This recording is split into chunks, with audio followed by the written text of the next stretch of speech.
আসসালামু আলাইকুম ভিউয়ার্স, সবাই কেমন আছেন? আরও একটি ব্লগ ভিডিওতে আপনাদের সবাইকে স্বাগতম। আমি আলহামদুলিল্লাহ খুব ভালো আছি। আজকে দুপুরবেলা কি রান্না করছি সেটা আপনাদের সাথে শেয়ার করলাম। আজকে দুপুরবেলা খুব অল্পই রান্না করেছিলাম। আমি আজকে প্রেসার কুকারে বিরিয়ানি রান্না করছি, কীভাবে সেটা শেয়ার করব আপনাদের সাথে। এই যে আমি তেল দিয়ে দিয়েছি, তেলটা গরম হওয়ার পরে পেঁয়াজ কুচিগুলো দিয়ে দিয়েছি।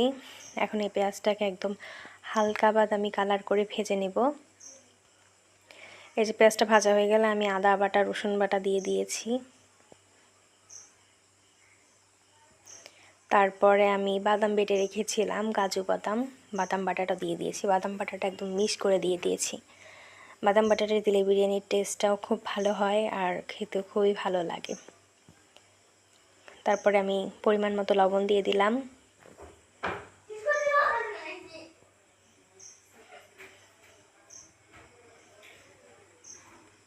তারপরে একটু নেড়ে নিয়েছি। এই যে এবারে আমি গোশ ধুয়ে রাখা গোশগুলো দিয়ে দিয়েছি।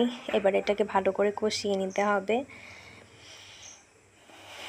যে বারবার হালকা হালকা একটু নেড়ে নেড়ে কষিয়ে নিচ্ছি। এখন বিরিয়ানির মশলাটা দিয়ে দিচ্ছি। তারপর আমি আবার একটু নেড়ে নেব।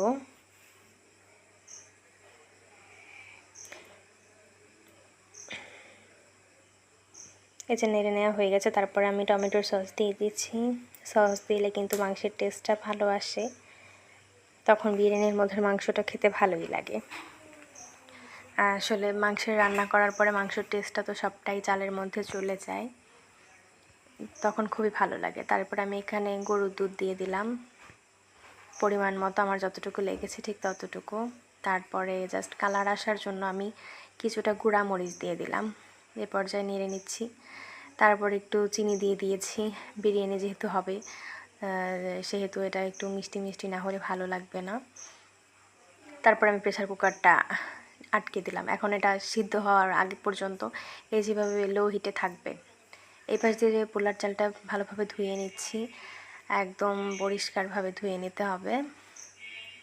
আমার পোলার চাল ধুয়ে নেওয়া হয়ে গেছে। এখন আমি চালটা ভেজে নেব, তাই আমি আরেকটা চুলায় কড়াই বসিয়ে তেল দিয়ে দিয়েছি। এবারে কুচনো পেঁয়াজ দিয়ে দিয়েছি। এখন এই পেঁয়াজটাকে একদম হালকা বাদামি কালার করে ভাজতে হবে।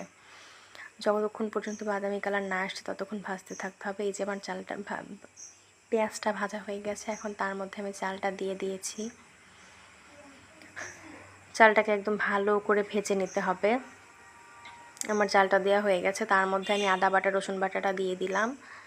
তারপর এটাকে এখন ভালোভাবে মিশিয়ে নেব। চালটাকেও ভালো করে তেলের মধ্যে দিয়ে কিছু সময় ভাজতে হবে।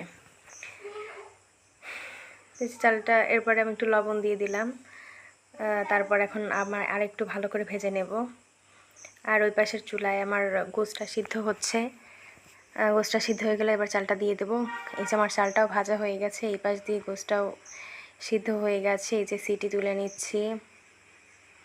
এবারে এটা খোলার পালা। খুলে দেখি যে কেমন হয়েছে। মাশাআল্লাহ, খুব সুন্দর কালার এসেছে আর একদম পারফেক্টভাবে কিন্তু সিদ্ধ হয়ে গিয়েছিল। তারপর এখানে পানি দিয়ে দিলাম। চালটা সিদ্ধ হতে যেই পরিমাণ পানি লাগে সেই পরিমাণ পানি দিয়ে আমি আরেকটু ভালো করে নেড়ে নিচ্ছি। এখন এটা বলক আসার পালা। এই যে এর মধ্যে চাল দিয়ে দিলাম।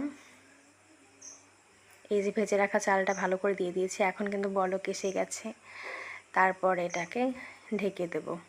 ঢেকে চুলাটা বন্ধ করে রেখেছিলাম। তারপরে আমি আবার এটাকে উঠিয়ে নিয়ে ঘি দিয়ে দিলাম। ঘি দিলে কিন্তু ঘ্রাণটাও খুব ভালো আসে। তারপরে এবার আমি প্রেসার কুকারটা আটকে দিলাম।